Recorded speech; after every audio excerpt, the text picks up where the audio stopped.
keep the thing going. If you're in this industry, try to be in it for the long term. Yeah. Use this money you're making to make smart investments. Move on. Hi, what's up, everybody? We are here in studio. Got an exciting guest that's coming on not once, but for the second time now on the podcast.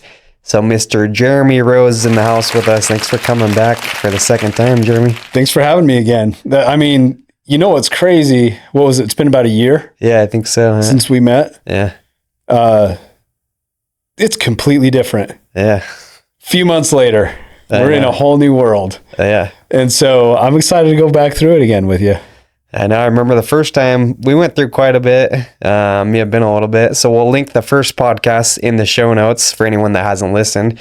But even in the first one, there's quite a bit we didn't get to. And we were like, oh, we'll have to plan a second podcast. And we had kind of, commercial solar, some stuff we wanted to talk about. But then now looking back, it's like there's a ton of new stuff that's happened. You're like, wow, we have like 10 other things we can talk about since in the year that's happened. Yeah, since all the political changes, it changed the landscape a little bit. Some of the things we hinted at the first time I was on is now in full effect, and it's just different. So I'm excited to be on and answer whatever questions you guys have. And if there's any guys out there in solar that are trying to learn and figure out new things, there is a lot of fringe areas where you can win that maybe weren't a big deal last time we met. There's a lot of good stuff. So I'm pretty excited to go through it. I'm excited to see you still going. And the company you're with still going. I mean, I've seen, so everyone knows I've been doing this 12 years. And I have seen, I can't tell you how many companies come to SoCal, tons of money, millions of dollars, go out of business in 2 years. Another one comes, they go out of business. They all go out of business. Somehow here we are 12 years later, we're still doing it. I know. Still you know what I mean? Yeah, it's crazy, man. Things are changing. Seems like almost daily with everything going on. But yeah, glad to see you. Maybe it'll just be me and you standing eventually. There's going to be a lot of consolidation and a lot of coming together on the larger side of the industry, but we've still got some time before that. We're still good. Yeah, should be good. Yeah, well, so it's been, like you said, I think about a year since our first podcast. And so last time, I mean, you were doing quite a bit, but yeah, I guess let's catch up our audience that listened to the first podcast. What's new with you, man? What are you doing mostly right now since we last talked? So last time we talked, what's happened with me a lot in my career is I've been picked up to do consulting for larger companies. And when they buy a solar company or something like that, they'll bring me in to help them build up and scale. And I've probably been a part of every big company. Nice. Not all of them, but a handful of them that you know about that I've been a part of those. So since then, I've been able to get away from that and focus on my thing, which is smaller, just normal little sales and install, but there's a lot in there. The traditional way, or what a lot of guys are used to, the big volume, it's go out, knock doors, sell the easiest thing, which is probably a PPA, a big PPA, do as many of those as you can on repeat, which is not a bad model. But now, you're gonna have to learn more options as the end of the year comes. The bigger companies almost have like this tight grip on market share and moving forward, and so they're going to get tighter and tighter on how you can perform within those products. So you're going to want to have a variety of products.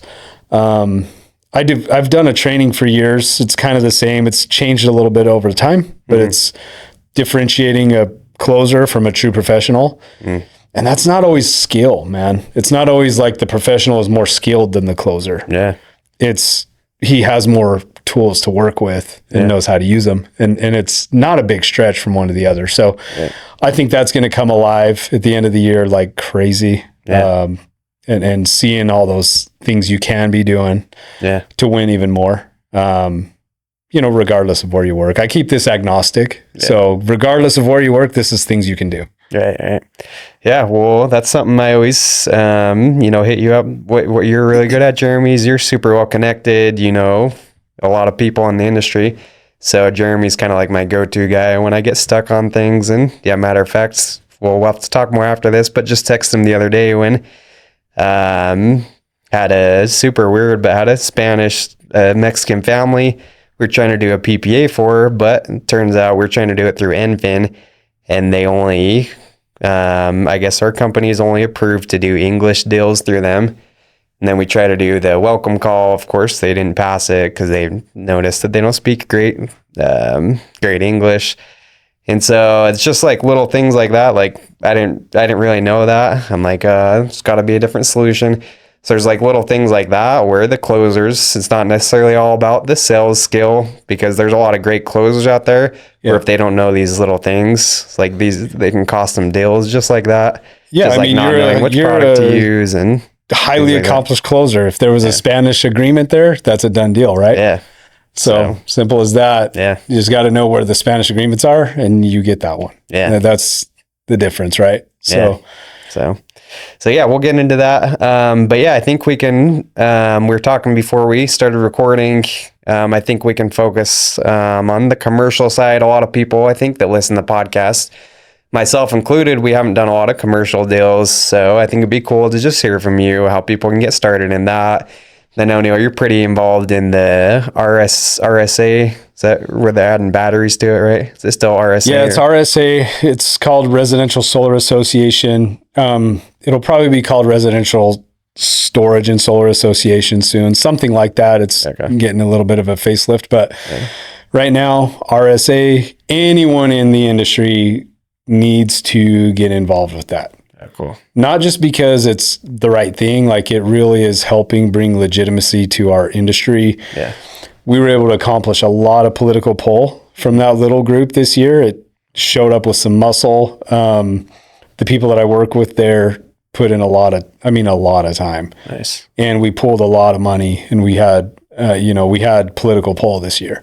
Awesome. And I would say they're partially responsible for some of the things we still enjoy today that almost went away. So, and now there's a voice for them that didn't exist before. They were proved out during that process. So we were kind of in the shadows doing all this political stuff, and just grinding on our own businesses. And it's been a crazy year, but some wins came out of it. And to your point, the small commercial kind of falls under the residential umbrella.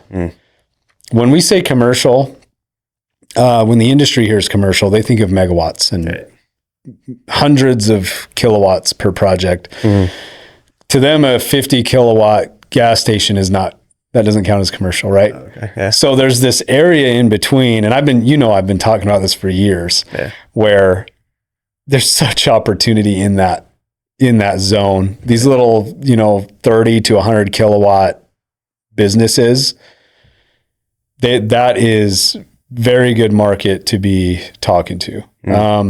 The hangups before was it was a neglected market. No one would finance them. They had to do cash. And now there's all this pressure for tax credits. Commercial's got a little longer window. Residential's almost done with tax credits. The window's longer for commercial. So there's a runway there. And there's a ton of customers. It's a couple more years still. Okay, cool. It's the reason you can still do PPAs. It's that same rule, just so you know. Okay. So that was the win, by the way, that I'm talking about politically. Nice. So there's just this market where it's been underserviced. And I have guys call me all the time, dude, where should I go? Should I go to Florida? Should I go to Texas? The Carolinas are booming. Now it's West Virginia, I think, and Kansas City, and all these great up and coming areas. But I say, look, if you can get into that smaller mid commercial stuff, it doesn't matter where you are geographically. That's a great market. Now that we can finance it easy, and all you're giving up is that really instant residential feel where it's like you apply, they get the answer right now. Underwriting still takes a few days. It's probably the biggest difference at this point. We made a system that it's like, that's all you wait for. Customer feels like they're done before that happens. So the sales rep side, it kind of feels the same. That's been accomplished. Something to check out if you're in California for sure. Because you guys run into those on accident. You go sit at a restaurant, eat somewhere for a break. That's what we did. Yeah, That's a customer. The other day. Yeah, I know. Yeah, it's a good thing to do. Yeah, just at restaurants, we asked the people serving us, hey, do you have a house? And they're like, no, but we have solar on the restaurant here. We need more panels though. And then I need to follow up with that lead because I think they never responded to us. But yeah, a lot of opportunity for that. That's just like we weren't even really trying. But would you say that's for a regular person that's just selling residential solar? What do you think is the easiest way to get started doing these commercials? You think just like that, or the easiest way go knock on businesses and stuff like that? Yeah, we've actually tried to make it easy, and I'm not trying to like sell what I do. I'm just telling you what we've done. We've just made it so it's an intake form. Okay. You run into a commercial one, you fill out the form, it comes into us. Yeah. Then we talk to you. We say, how involved do you want to be? Okay. You want to take this thing A to Z, or do you want to make half and let it go and see what happens? It's up to you.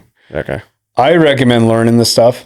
But I also know right now, if you're selling residential solar, you need to be all in because there's this massive push right now. Yeah. And nothing happens in November. Nothing happens in December. Yeah. It's October. So if you don't want to take your eye off the ball, send some. Yeah. See if they happen or not, and then learn along the way. Yeah. But if you're selling residential solar, keep your eye on the ball, like keep moving. Yeah.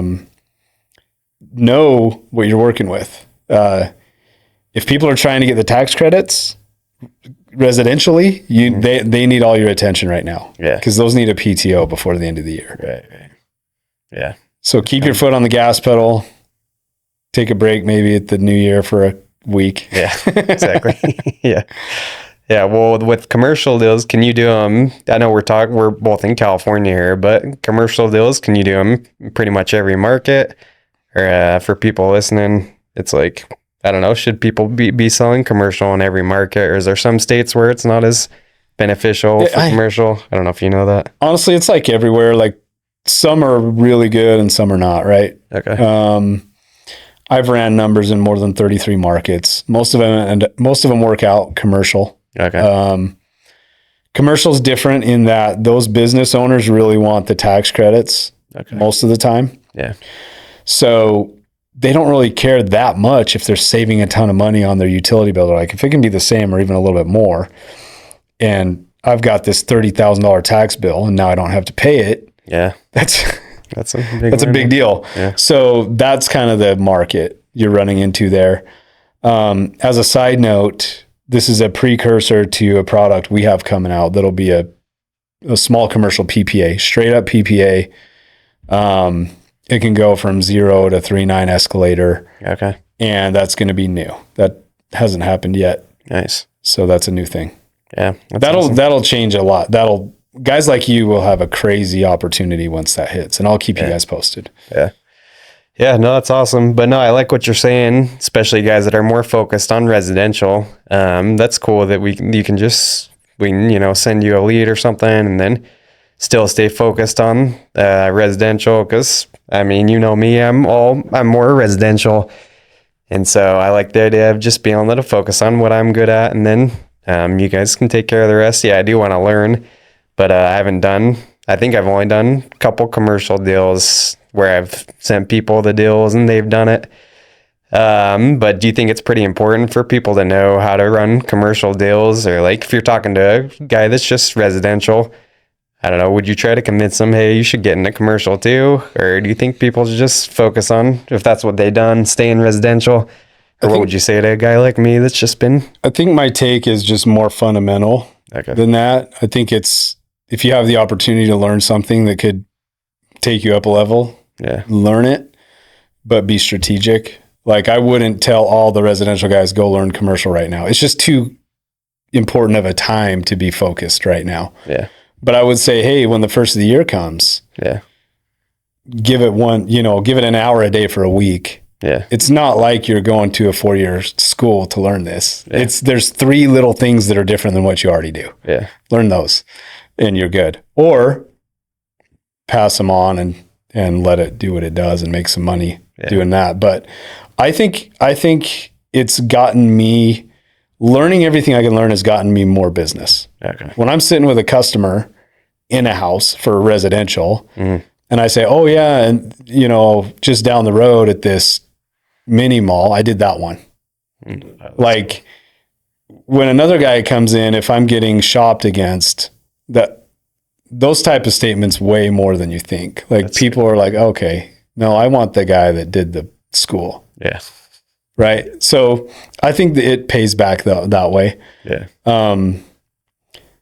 Be careful with commercial. A lot of people think they're going to do a 50 kilowatt job and make resi money on it. It's a slimmer margin. Understand that going in. Yeah. But still well worth the time. Yeah. I think that's the part of the development of being a closer to a professional is just knowing that side of it, whether you want to participate in it or not. Yeah. Just like understanding it. Yeah. Because I've had some, I know how to do it. And I've had some where I've given them to guys. I'm like, I don't have time. Here's the details. Go run this. Yeah. Someone I trust. And I still do that. Yeah. That's good. Got to know when to delegate if you're short on time. Have you had any like crazy commercial deals? Like, I don't know, done massive, like a Walmart or something crazy like that? What's the craziest commercial? I had a heartbreaker. Here's a story for you, the political stuff. Okay, let's hear it. There's this really cool place north of LA. It's this huge ranch, and it's very historical. It is literally where the first people landed, other than like Columbus, on this side of the world, in this part of the United States. It's right there. So it's got a lot of history. It's the home of native people. Yeah. It's a shared land between native and those people that came and settled. And it's just beautiful. It's just this huge orchards, and it comes all the way down to the ocean. So it's a beach, and it's just the most beautiful place. That's awesome. And they're turning it into a full on like educational center. Yeah, okay. They raise sea life there, like in tanks, and then they do these orchards, and it's just this big, beautiful ranch. Wow. And we were going to do a solar farm there, and it was going to be an off the grid place and fully self-sufficient, running its crops, raising this plant or sea life, and being an educational center.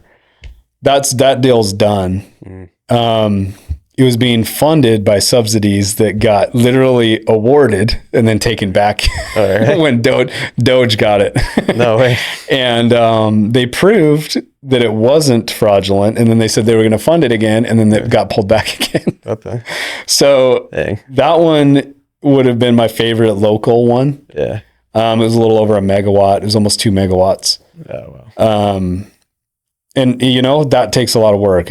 Several trips up there, months, and a lot of paperwork and a lot of preparation for one like that. But there's a little bit of a heartbreaker. That would have been my best local one. Other than that, I've done every kind. Utility, I've done out of the country and some things like that. But that one locally would have been it. Everything else is like 50, 100 kilowatts. I've got several right now that we're working on. Well, speaking of like the financial part, would you say the money's better? Like counting the time you'd have to spend for a commercial deal, what would you say to guys doing more commercial deals make just as much, more money than someone focused on residential, or is the time worth it, or what do you think? Depends on how you do it, and I'll tell you why. Okay. Some resi guys are ripping a lot of money per sale. Yes. And look, you can be mediocre at residential solar and make good money. Yeah.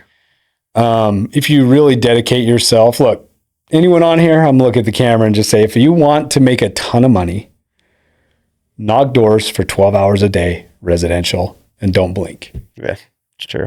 Just do that. You will make have Taylor close your deals if you're not a closer. Yeah, come on over. You guys will do 30 a month. Yeah. And you'll make a lot of money. Yeah. It's an easy recipe. Simple, not easy, I should say. It's a simple recipe. Yeah. Easier said than done, but that's how you make a lot of money. Yeah. If your goals are expansion, personal expansion, I would say learn more. Because that's the simplest way to money, is what I just told you. Yeah. 12 hours a day, every day, nonstop, just go. Yeah, that's true. Yeah. Simple recipe. Go find a few megawatts projects, do that. You will make a lot of money on those, but you're rolling the dice on that deal getting done. Okay. I spent months on that one, done deal, signed. Yeah. And it got pulled off for some weird thing, right? Yeah. So you kind of roll the dice on it. Yeah. I like being a part of those. I like the expansion. I like learning. There's always new challenges in those. Yeah. Residential, you're probably not running into a lot of new challenges every day. You've probably seen 99% of the challenges you're going to see. Yeah. You know what's coming, right? Yeah. So I like the adventure of it. But to answer your question, anyone who just wants, if they're money focused, all day, every day, knock resi. Yeah. Don't blink, head down, go. Yeah. Yeah. No, it's sure pretty simple. When you take your lunch break, tell the restaurant you can do solar, send it out, forget about it. Exactly. It'll probably make you some money. Yeah, exactly. Yeah, it's true. I mean, not a lot of people are willing to do that, but yeah, our top guy, right? Our top like setter at our company, he's this, like Asian guy, and he just goes out 12 hours a day and does 20 to 30 a month, and that's it. He's just happy. He knows what he's doing, just goes and knocks. So yeah, it's true. And it is more simple, but it's cool learning new stuff, and probably some guys like more that side of it too, the commercial stuff. And then as you were talking, made me think about, I didn't really think about this before, but you talk about like land and everything. So down by us, there's a lot of, like Native American land and things like that, where we get quite a few people that want it on there, but just is complicated with the land. It's owned by like, the tribe or whatever. So do you have any experience, or have you done deals where it's like tribal land like that, or know anything about I've actually been in a few. It's very hard when it's tribal because they live by different rules. And so I've had a couple that were almost at the finish line, and then they got like some kickback, and they just were able to do it a different way. And so you just got to be careful with the tribal stuff. Very great to work with, but then when it comes time to do the project, usually they, like I said, they get some sort of native help, and then it kind of goes out of your hands at that point. But done a lot of good work with people from some of the tribes, and I've been in tribal councils with some of them, and I've done all that. But I've learned that's it's literally easier to fly overseas and do that land than do land here. Yeah. Okay. All right. Well, we'll just stay away from those, I guess. But it's crazy because a lot of those people get like free houses and everything. At least ones we've talked to, just for living on the land or being Native American. And then I think they get like profits from the casinos and things like that. But I'm like, we've tried to do a few, and it's always fallen through. Well, they can't, you're never going to get it. You can do it if it's cash. Yeah. But no finance company will fund that because technically those people don't have to pay. So none of the banks are going to say, sure, let us finance them, and they're going to not pay us, and there's no repercussions. So that's the problem there. I have talked to a native bank where I was like, hey, why don't you guys offer a loan to these people and we'll do solar? And they did look at that. They have a whole system where they control all their money. So they would just literally take it out of their check they give them. But I haven't had any of that actually go through. Okay. I've done enough of it to learn all of what we're talking about, but that I can tell you it's got me a lot of cool stories. Okay. No money. Yeah. No, that's tough. Well, it's got me some golf discounts. Yeah. Hopefully free night stay at the casinos. No. So one of the tribes near me owns a golf course, and we were going to do the parking lot. And then they got some native thing, and they were able to do it instead of me. And so now I go in the pro shop, and they give me like employee discounts, and I golf for free. Okay. At least you got something out of it. Yeah, they literally felt bad. They're like, "Oh, we're so sorry. Just come whenever you want." That's awesome. Yeah, no, it's tough.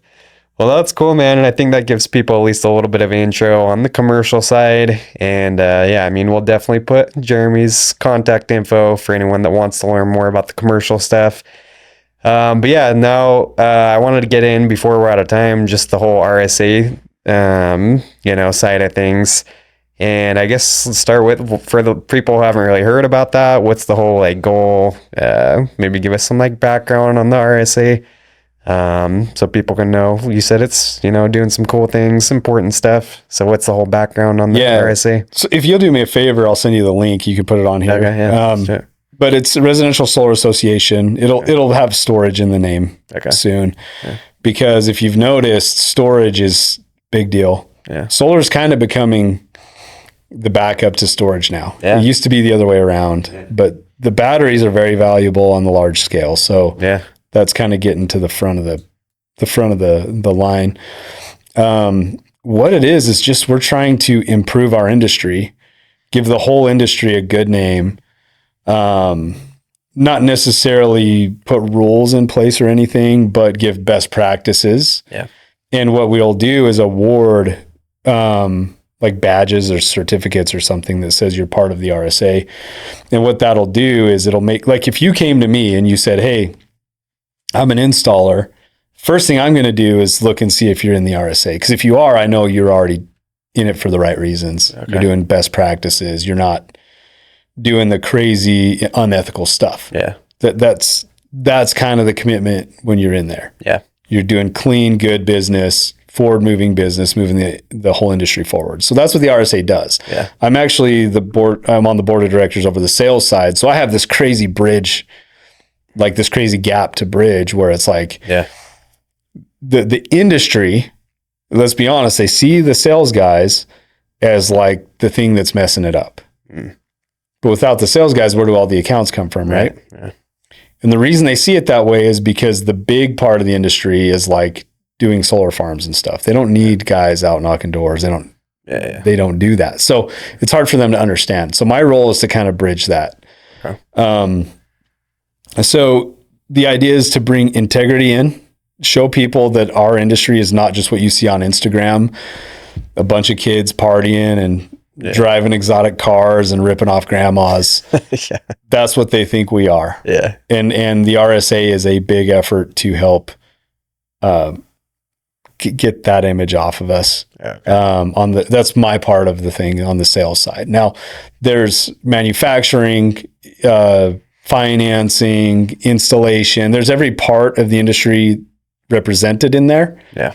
But my part's the sales side, and it's like it's where the clashes happen, right? Yeah, so here's the point. We want guys to go out and make money. Yeah. Otherwise, why are we doing it, right? I know why I'm doing it. Yeah. There's money's part of it, not all of it. Mm-hmm.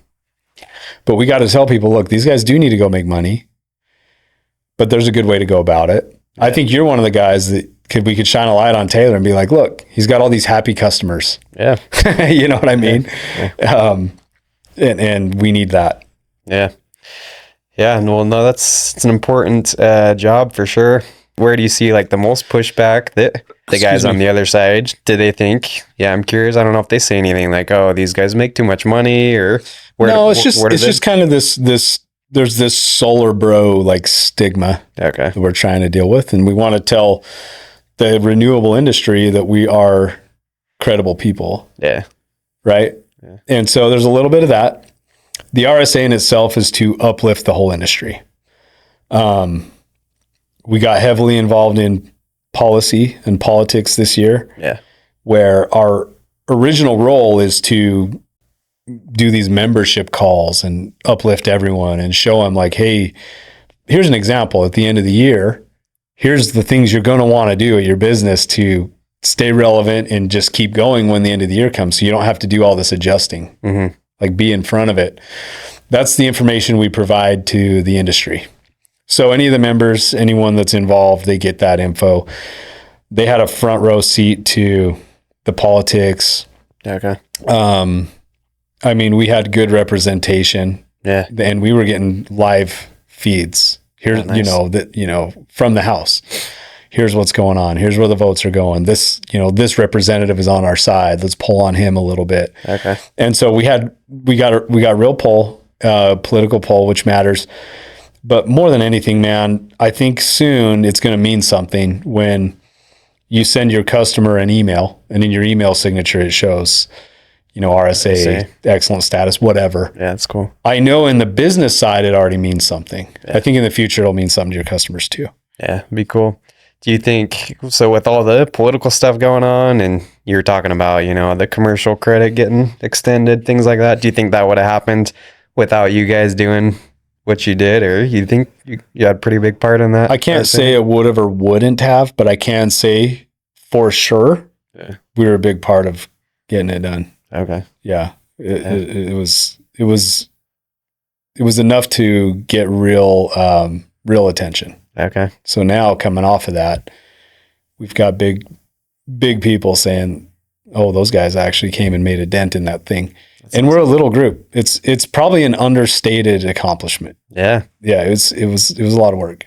Well, yeah, I didn't know that, and probably most people listening didn't know that. So, so we appreciate you guys, because probably all these solar bros are just like, oh, we can go sell our PPAs or whatever, and didn't think twice about it. That's but why the PPA is a commercial product. Yeah, that's why that worked. Yeah, just so you know. Yeah.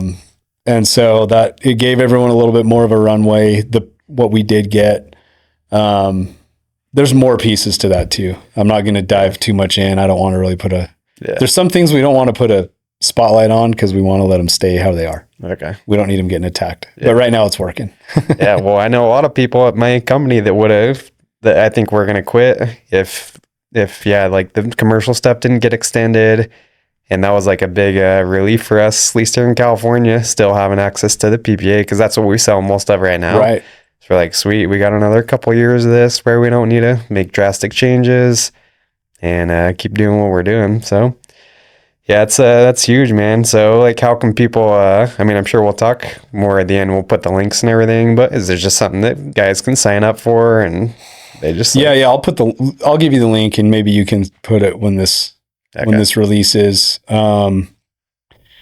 It's Residential Solar Association. Okay. Right now, you can find it online. I don't know if the website's changing as we speak, so that's why I keep saying I'm going to give you a link. Yeah. But Residential Solar Association is what it is at this moment. Okay. And you'll be able to find it. You'll always see us at the shows. The big trade shows and stuff. We always put on events. Yeah. And they're getting to be high level, right? Yeah.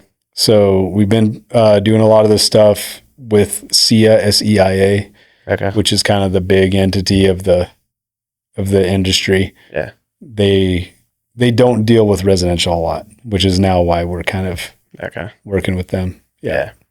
Well, speaking of batteries, I guess I didn't ask this about the commercial, but something we're seeing more is just batteries being sold by themselves, even without solar here in California. And it's almost made it easier for us, even knocking doors, just because, at least in Southern California here where we're at, everyone's been hearing solar for like the past 10 years now, right? Solar.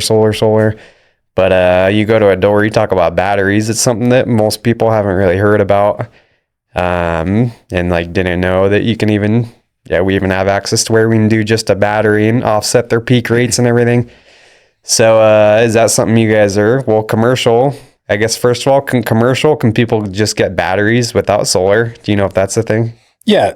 So understand this, when I talk about being a professional over a closer, when you're a closer, you're given something like, go sell this. Yeah. And that's what you have.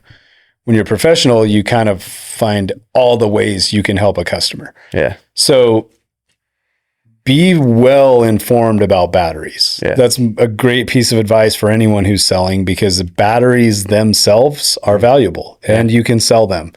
You can sell them on their own. Yeah. They do good things for the customers. Learn that for sure. Yeah. So I would say going into the new year, battery alone is going to be a big deal. Yeah. Like be ahead of that. For sure, yeah. Mark my words, everybody. Learn batteries, learn how to sell them by themselves. Okay. If there's not an easy way to do that where you are, I can show you ways to do it. Okay. Battery only. At the end of the year, traditional PPAs will still be intact. You're definitely going to want to know how to do prepaid PPAs if you don't know how to yet. Okay. Like, for sure. Yeah. There's a whole section of the industry, of the market, that wants to own their stuff. Mm-hmm. That plays to that part of the market. Okay. Right. And so know these things. And again, small commercial is going to take off, and we'll have a traditional PPA for that, probably Q1. Okay. So know all these things. And if you don't know where to get them, call Taylor. He'll call me, we'll talk to you guys. This is nothing I talk about is a secret, by the way. Yeah. This is information everybody can get. Yeah. I love it when they use my services to put those things in play, but if they don't and they go do well, I'm happy. Yeah. That helps the industry be full of more professionals. And we'll see that, right? As the year ends and you have to become more and more adaptable to things.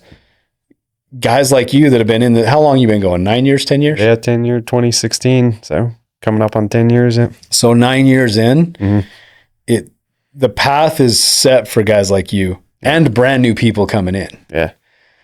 The ones I fear for are the ones that came in and it was just super easy. Like you go lower their bill. It's all free. Yeah. That's the group that'll have a hard time. Right. So adapt. There's tons of opportunity. Yeah. There's so much opportunity. For sure. Commercial EV chargers is a massive opportunity right now. We'll talk about that another time. Okay. Wow. Yeah. Well, cause with batteries, I think I didn't know this until recently, but, especially here in Southern California, you get the peak rates. So people can just get a battery and be on the battery during the peak rate times, and they're still getting a massive benefit, even without solar, and still getting savings. So what a lot of us are starting to do is just even offer a battery, and then solar is kind of like the upsell thing, because like we can talk about a battery, people generally listen more. And then it's like once we're in the home, oh, hey, by the way, did you know that if you wanted to consider solar with this, then here's the benefits of adding solar with it too. And we're seeing some traction in that. I'll tell you where I see a lot of movement right now. Okay. It's a little harder in high volume situations like the one you're in. So I don't want to say if it's better or worse or anything like that, but there's massive opportunity in this when you're doing a lot of people have solar. Mm-hmm. And it's very easy when you show up and they're like, I just spent $2,500 on my true up bill. Yeah. That's a layup, right? Yeah. So how do you handle that? How do you treat that? That's the question. Yeah. What's the best way to go about that? That kind of is in your toolbox right now. I'd say, I don't know, for us, and I'm still learning this, so I'm sure you have better ways, but for us, I think we just look at their usage and kind of see the hours they're using it to. And then similar to doing a new one, you see what they need, right? Yeah. And add up some panels, batteries. I know some people do the green button data and all that shows the hours.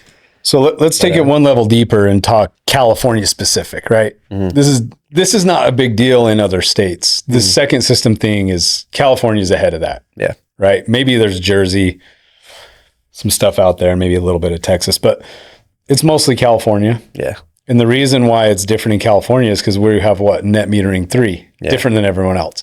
Yeah. So what if you show up, someone has a system, they got big old true up bill. The first system is in net metering 1 or 2. Mm-hmm. This is the place where extreme opportunity lives to serve customers or not serve them. Mm-hmm. Right.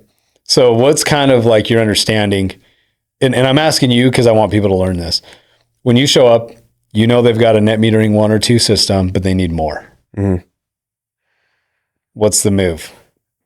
I just add up more panels based on what they're using, the hours, and then the battery. I don't know. Is that right? Is that wrong? This is good. So it's hard when you're in a company that wants to do 1,000 installs a month. That's why I'm treading lightly. It's hard to manage all this. Yeah. But for someone like me who does a little bit and just I want to do each one of them right, the right answer comes down to the financing. Not how many panels, you're probably giving them enough energy and all that stuff. Here's where the real problem hits. Okay. If you give them like a normal PPA or pretty much any of the traditional financing you know about, and you do a second system, that's going to pull their first system into net metering 3. Oh, okay. I see what you're saying. And it just, now they end up with 2 systems and they still have this massive bill and they don't know what happened. Yeah. what happened is changing from net metering 2 to 3, all those credits they were getting went down to like 3 cents instead of 40 cents. Okay. Yeah. So that happens. Okay. I'm bringing this up because in California, hundreds of these happen a day. Yeah. Yeah. And what reps tell people is, oh, we'll just take care of that leftover part, put more panels, it'll take care of it. Yeah. There's truth to that statement. But if you use a traditional PPA or the wrong financing, they pull it all in an M3. Right. Yeah, we do have like the non-export system. So non-export is the right word I'm looking for. Yeah. Okay. So yeah, I knew you knew, so I was waiting for you to say we do a non-export. So non-export is a little bit more tricky. You have to use certain financing. And there is one traditional PPA out there that allows non-export systems right now. Good Leap is doing it right now too. With a lot of restrictions. Okay. Yeah. Good Leap will do them, but they're going to make you use a certain amount of batteries. And my take on that, I'll let them speak for themselves, is if that whole system gets pulled in an M3, they've backed it up with a bunch of stuff. Okay. And like as a rep, you can't control that. So there's other ones that still allow you to call the ball. There's one other one. Okay. So that's another thing. Get to know those things. Yeah. And that comes down to financing. If the financing requires PTO, more than likely you're not going to get non-export. I don't know that. Non-export doesn't do PTO. It's actually called non-export. Okay. Right? Permission to operate. It's not. So they don't have totally to get that from the utility? They have to get something like PTO, but it's actually a non-export thing. Yeah. A little different. So if the financing company doesn't accept that, that's where the problem hits. Yeah. So I know this is probably boring to everybody, but I think if you're in California, this is necessary. Yeah. And there becomes an easy market for you to create a really good path of happy customers again, where if you're using the wrong product in that conversation, it's a month later you're hearing from these people, what the heck? And you don't want that. Yeah. Yeah, it's true. So yeah, I mean, is California the only market where if you add on systems, it kicks them to the different plan? I don't think anyone else is in a net metering 3 situation. Yeah, I don't think so either.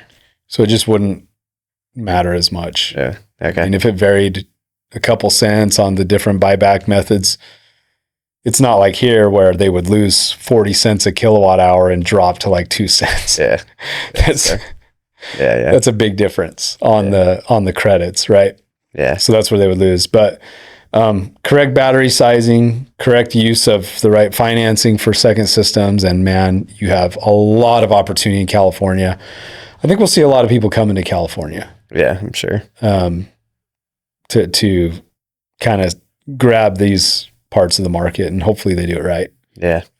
What about with batteries? Because I know like California, you can still get benefits just selling batteries. Do you know in other markets, people might be listening, is there a lot of benefit just selling a battery to someone? Texas is getting a lot. Okay. The future use of batteries is very attractive, meaning you're starting to hear about virtual power plants. This was a conversation coming up from the last couple of years, but the virtual power plant concept is a really good, like kind of a long-term play. And that's all about batteries. Okay. It's all about batteries. You're seeing things like in Texas, I'm seeing, I think they're calling them microgrids. It's kind of the same thing. Pay attention to that stuff. That's forward-thinking, long-term good moves. That's all about batteries. It's all going to be how the utility interacts with it. Yeah. And there's a lot of movement there. So again, long-term vision in our space, there's a lot in that conversation. Yeah. No, a lot to learn about. And then, before we start wrapping up here, I wanted to ask, you were talking about some of these different products, like a prepaid PPA, some different options we have. So I guess, do you want to explain for maybe people that haven't really heard about that? What are some important products to know that maybe we haven't sold a lot of? I know we've done prepaid PPAs in California, but What's the easiest way to explain that for someone? I'll break it down like this. Like, let's say you're at a table with a customer. Mm-hmm. You run them like that one you just talked about. Oh, they're Spanish. Yeah. Deal's dead. Or they fail credit. Yeah. Deal's dead. It's over. You're going to be able to fill those gaps with these products. Okay. And so there's really not a lot of reasons to make someone not have solar. If they want to have it, there's a way to get it to them. Okay. Right? Yeah. Very few can just not have it. Yeah. And that's what I want to show people. So let's say you're in one, they fail credit. I know what I do because I'm in California is I'll look at PACE financing. And I know a lot of people think they're the devil. Actually, one of my favorite products when done right. Yeah. So I'll use PACE. Headache to get approved sometimes. If you know how to do it from the front side all the way, like it's not too bad, but they are a little picky. Yeah. No credit though. Yeah. So I'll run that. They don't care about credit. If they qualify there, I can get them the tax credits through a prepaid PPA. Or maybe the customer just you pitched them a PPA and they failed. And then you can say, well, here's another way to get a PPA. Yeah. And you do that. That's a whole training. I'll teach you guys about it. Okay. But prepaid PPA is the word, and that's what you want to look for. It is an actual PPA at the year 6 mark. Just like any other PPA, it says, hey, you can own this if you want to. Mm-hmm. Well, a prepaid is already paid. It's done. So they own it? So they just say, hey, now you can own it. And they'll do some like little token thing, like maybe a $1 transaction or something. It's theirs. Yeah. So then they own it. It's their stuff. They got the tax credit out of it because it was a PPA. Yeah. And there's no escalator. Yeah. Zero escalator. So when you stack that against a traditional PPA, it stomps it, just so you know, like price wise. Yeah. And it's very good for the customer. So you got to know when to use it, when not to. There's a lot of value on batteries in those. You can actually make money on those instead of just the battery being like a pass-through add-on thing. Yeah. You can make commission on those. And it might lend value to those customers later when the utilities start making deals on battery power. You're going to see that start coming. Yeah. So there's a lot of value in those. It's very good for failed credits. Yeah. But they have to pay. They have to pay all up front, right? They pay it all up front, but they use a financing tool. Like that, I would use the PACE money to pay it all. And then they just pay the monthly payment for the PACE. Okay. So you give them the price, it's all the same. You're able to take a finance deal and cut the tax credit off the top. So if it's, if it's $50,000, now it's 43,000, something like that. Yeah. So pull that right off and they get the same benefit. So that's going to matter for people that want to own their systems and still get the tax credit after the end of the year, because the tax credits on a normal loan won't work. Yeah, you have to have it on something like that. Yeah. Big thing to have that in your arsenal. Yeah. That's cool. Yeah. We've been doing, our company, we don't really do PACE deals, but sometimes we do people in like credit repair and then get the credit up, and it's nice because you kind of give them double benefits. They improve their credit, and then once it's improved, we get them approved for the solar. But if you have the option, maybe people selling, if they have the option where they can put them through credit repair, get their credit up, or just putting them through, I guess, I don't know if other states have PACE where it's like going on the property tax. Well, I'll tell. I'm sorry to cut you off, but there's a lot there. So I've used credit repair in the past. It's helped me get people's credit up and sell them like a little bit. Okay. But when I did that, I did it for all my customers. And I can tell you where it had the bigger impact was the good credit people. All right. Because I would run their credit and I'd say, don't worry, I'm going to repair it. And their credit would go from like a 750, then it would drop a little bit because I ran it, and then it would go up to like a 760. Yeah. I got more referrals from that than anything, because like 60 days would go by and these people are always checking their credit, making sure, or looking at their credit, not checking it, but they're always monitoring it. Yeah. So when they see it bump up, then right around then they get their first bill from their utility that's way discounted. And they're going nuts. And that's the first moment they realize they never paid me anything, by the way. It's like, wait a minute, I never paid for any of this. And they get all excited. Yeah. So I got a lot more out of good credit people repairing their credit and making it slightly better than actually bringing people up to the bar. Okay. Well, now don't all of them do soft checks now, so it shouldn't affect their credit, right? Well, they do a soft check, but then if they qualify, it'll turn into a hard one, pretty much everybody. Okay. So either way, I haven't done that for a while, but when I did it, I saw a great effect on customers. So the credit check thing, that's the advice I would give you there is it's very good for people with good credit. Yeah. They're the ones that love it actually more. Okay. Cool. And there was another piece to that question. Well, I was just saying, if you had the option between, I guess, speaking for California, if someone fails credit and you can maybe get them approved through PACE, do that, like you'd go that option versus trying to improve their credit. Thanks for bringing me back. I was having all these happy memories of these customers. I still remember their names. Yeah. So here's what's up and coming. As professionals, know this.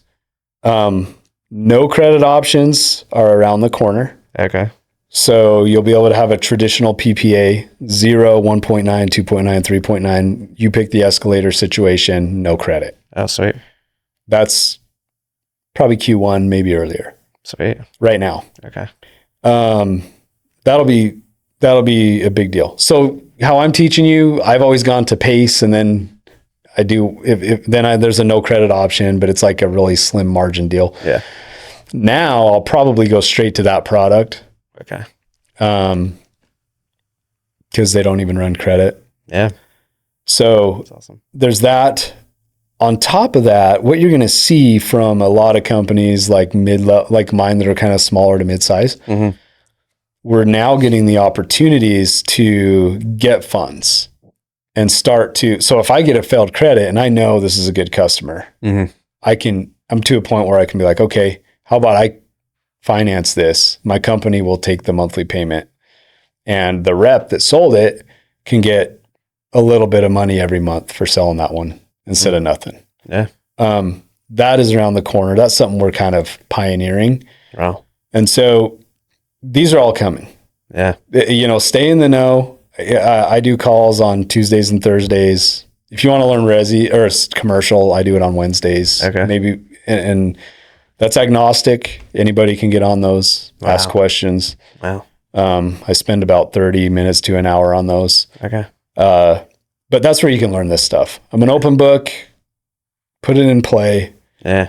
Keep the thing going. If you're in this industry, try to be in it for the long term. Yeah. Use this money you're making to make smart investments, move on. And I just want to say this, that like, I've seen guys come in, I've seen them make the millions.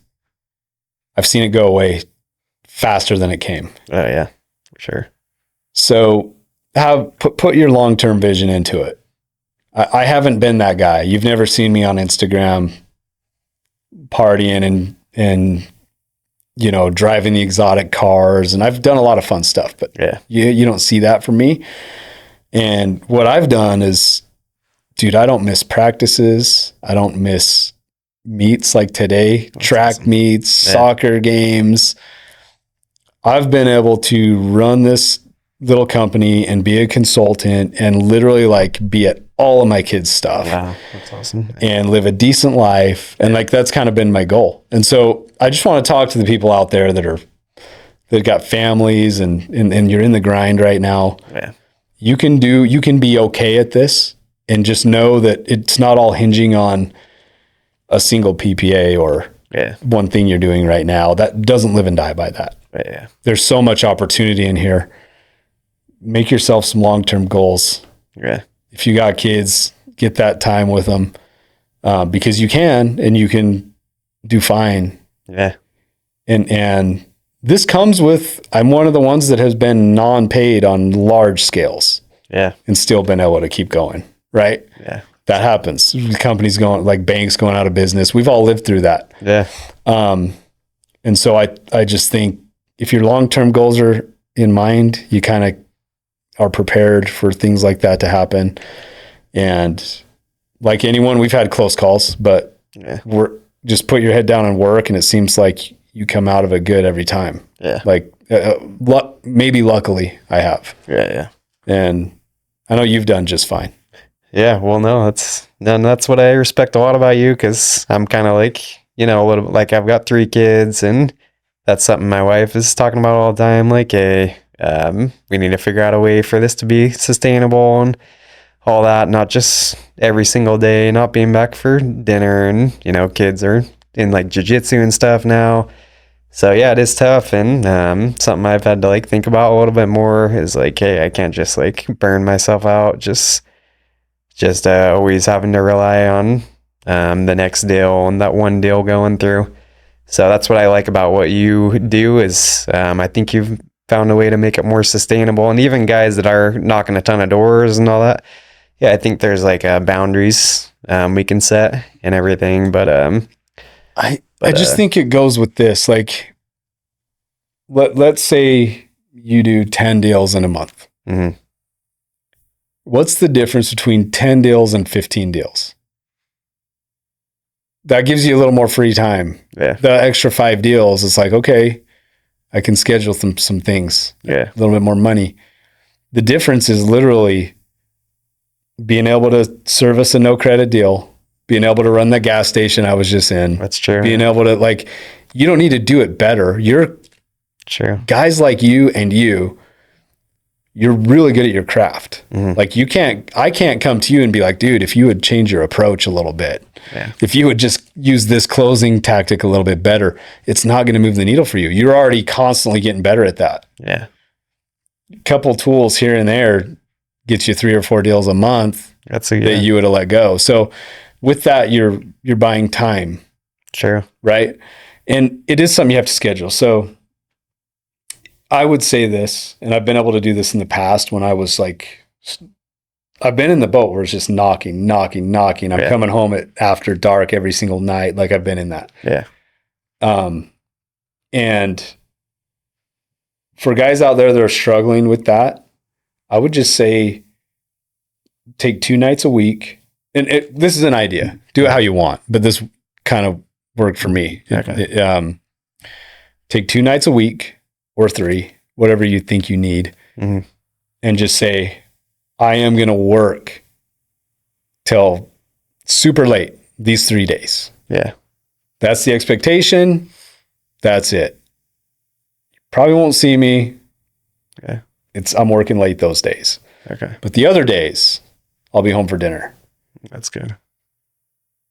And it's hard as a sales guy because someone will be like, oh, I can only meet this day at this time. Yeah. And you want to be like, okay, I'll be there. Yeah. But I promise you, if you say, well, that's perfect, except I'm already booked. Can we do it the next day or the day before? Yeah. 90% of the time, they're like, oh, sure. Yeah. Yeah. Like, you're not going to lose out on a lot doing that. Yeah. So from experience and from putting that stress on my family, like, that's kind of the conclusion I came to. Okay. And that worked. Yeah. And now I'm to a point where I've gotten good at moving time around. Nice. There's a lot more appointments you can do at 10 a.m. than you think. Yeah. Especially if you're going out during those hours. Cause it's funny, like, I was working for a long time, just afternoons and evenings. And I'm like, oh, why can no one like try to set up appointments in the mornings, but they're always at work. But I'm like, okay, well, maybe if I go out and work in the mornings occasionally, the people that are there in the morning, they're probably going to want to book an appointment for the morning time because that's when they're home. so that's right. And you'll find them. You'll find that guy that works from home. Yeah. He's at his desk. Like, you'll find him. Yeah. This is another thing. And again, maybe this isn't the right time for this, but after the first of the year, the guys that work with me directly, they go out in the morning hours. They start when they want, 8 or 9 a.m. They're hustlers. Yeah. But they'll do until about 11 a.m. Straight businesses. Yeah. Okay. 100% like they're talking to someone. Yeah. In all these places. And it's more likely they'll actually catch the business owner during the early part of the day. Yeah. Then they take a break, and then the second half of the day is when they do resi. Okay. And so they're just catching people home after, that early part of the day. So it's both. They do that. And that commercial side stacks slower, but like, it doesn't take long to start getting consistency out of it. Yeah. So that's what the way they solved it. That's not my idea. Yeah. They solved it because it was their schedule. Like, they were the ones running it, right? Okay. And they just said, why don't we just do these in the morning and these at night? That's a good idea. And they've had success. Okay. So it's you have the freedom in your realm to do those things how you want. Yeah. You know, that's the beauty of our business, is like, it's very self-managed. Yeah. It's the best and worst part about it. Yeah. If you're like me, you'll end up working, 15 hours a day every day, unless you consciously say, no, I gotta do other things. And so it's the best and worst part is that you get to do what you want. Yeah. It's tough, man. Well, I didn't ask this, but what's the average timeline for a commercial deal? People want to start doing those, because that's been like kind of an objection area. Might take a year to get paid on this, see it go through. What do you see? What's like an average timeline? Not usually a year. Okay. I would say the biggest difference, like, think of it as a resi timeline. Okay. The permit might take a little longer. We're talking a week. Okay. Because you're dealing with different electrical systems, 3-phase type stuff. Yeah. So that might take a little longer, but not a year longer. Okay. And then financing, like the underwriting, is probably going to take 3 to 5 days instead of an immediate credit check. Okay. Now, so we're talking maybe 2 or 3 weeks more than a resi deal. The problem is getting them through the underwriting. Sometimes you got to go back 5 times and get like tax forms, and commercial financing is more complicated than residential financing. So you got to go back and help those customers get all these other documents and do all this stuff. So that's where the resi guys lose their time. Yeah. Because they're like, it'll take them forever to get back there and get that done. And that's where I'm telling you, that's where it gets messed up. Okay. So do you recommend, or I don't know if you have like project managers you get to help with all this, because that's one of the biggest headaches, even on residential deals. I brought on a stud full time that just helps with this stuff. Okay. He pushes them through the edge, like through PTO and everything. Yeah. Okay. Because I lose focus when I have to go back multiple times and I'm dealing with a bunch of other projects. Well, that's what I'm saying about stay focused on resi right now. Like, you don't want to spend this whole month going back to one guy. Yeah. 5 times when you could have gotten 2 deals in that same time, right? So pass them off. We'll handle them for you. We'll keep you up to speed the whole time, but maybe January, try some because you're going to have time. Yeah. But right now, go hard, man. Like, one more thing I want to say. Okay. Because we're in October. November and December are hard. Not because it's hard to sell, but because the utility companies, the counties and the cities, those people have been saving up their paid time off and they're using it in November and December. I didn't think about that. Right. So like, if you want those jobs to get done, like, you just hit this massive like wall in those months. Yeah. So it's important to hustle in October. Yeah. I have had some of my best months, not once, but several times I've had it in November. Just because I have this internal fear about November and about December. So I kind of stack it. Yeah. So all those loose jobs, those fence sitters, like, I am setting them all up in November and December as much as I can. Okay. And then I'm kind of loaded during those months. And it's caused me to have my best months during November, not December. Yeah. December. But November, I've rocked it a few times. Yeah. And it's just getting all those people. Like, my whole focus goes on like my fringe parts of my pipeline. Yeah. And I just go kick them all off the fence, and I have a good month. Yeah. Well, it's funny. Our company, they do like their biggest competition of the year in November. Yeah. So I know that's when people are like, they start getting lazy. They're like, okay, we're going to at least pull out, a couple. You'll probably have one of your best months. It's just, it's the focus, right? Exactly. Yeah. So go kill it. We want you guys out selling. Yeah. Please be nice, so that when the attorney generals are looking at you, they see good, clean business. Yeah. They're looking. They're on your Instagram. I promise. So no more videos posting of sign in for the grandmas on the iPad and stuff. Well, people are always saying that stuff. They see it and it gives them the wrong message, right? And luckily we have access to these people and we can make sure they're getting the right message. But go keep building it. Yeah. Hit your personal goals. That's the most important thing. All the success comes from here out. Yeah. So it's your goals that really matter. We could talk about this stuff all day. Yeah, yeah. But what you want to do is what matters. Yeah. And then your ability to execute, all I can do is give you a couple more things to fill in the gaps that you don't have yet. That's all I can do. Yeah, well, I love it, man. And a lot of people don't think about that because, I've always been taught, just learn the next sales thing. But a lot of us, at least I didn't think about, it's just like maybe learning one more technical thing or knowing the product a little more. That might be able to get you one extra deal more than learning a little bit more about sales. Not that you shouldn't learn about sales, but it's like it all helps. True. Because it doesn't matter how good of a sales guy you are. If you fail a credit and you don't have a product that can do a failed credit, it's done. Yeah. There are things outside of your skill power, right? So in those cases, have the tool. Yeah.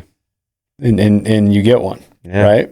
It might not pay you as well as the first one that you showed, but like you still spent the time there. Exactly. You might as well help that customer get what they want. Yeah. And that's how I look at it. Yeah. Keep putting the customers first. Families. Sure. Yeah. Get your why in order. All that. Yep. Faith, family, fitness. Yeah. Finance. Yeah. It's all important. Well, Jeramie, it's been awesome having you on, man. And it's cool to be able to dig in some other things that we didn't get to hit as much last time. And like we talked about, we'll post all the links to RSA, everything else, anywhere else. I'm sure you said it on the first podcast, but best place to reach out to you, is that like your MySpace or? I wish I could give you a MySpace link and it worked. Yeah. That'd be great. Yeah. Taylor, look, my Facebook, no joke, got banned for life. I remember you telling me that. Yeah. You can't find me. I'm on Instagram. Yeah. It's just my name, Jeramie Rose. Okay. Jeramie Rose. Okay. And I have like 20 friends on there. I don't have anyone. Okay. I had a lot of Facebook, but it got banned from someone hacked it and it got like, I don't know what they tried to do, but it was really bad. Yeah. Banned. I can't get it. Yeah. So maybe in a couple months. So find me on Instagram. I'll send links to you that go to my trainings and maybe there. thesunlife.com. Okay. There's a place in there you can get the links. Okay. But no, man, this is great. Good stuff. It's good hearing from you. Yeah. I feel like I should have asked you more questions. There's a lot of info in there. No, we should have taken it from you. No, you're the pro, man. Yeah.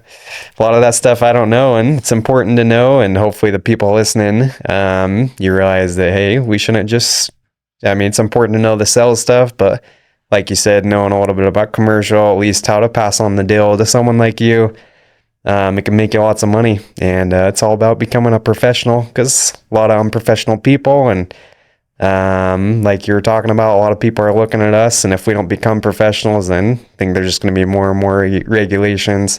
It's going to make our job harder and harder. So we appreciate what you're doing at RSA and teaching people how to sell correctly.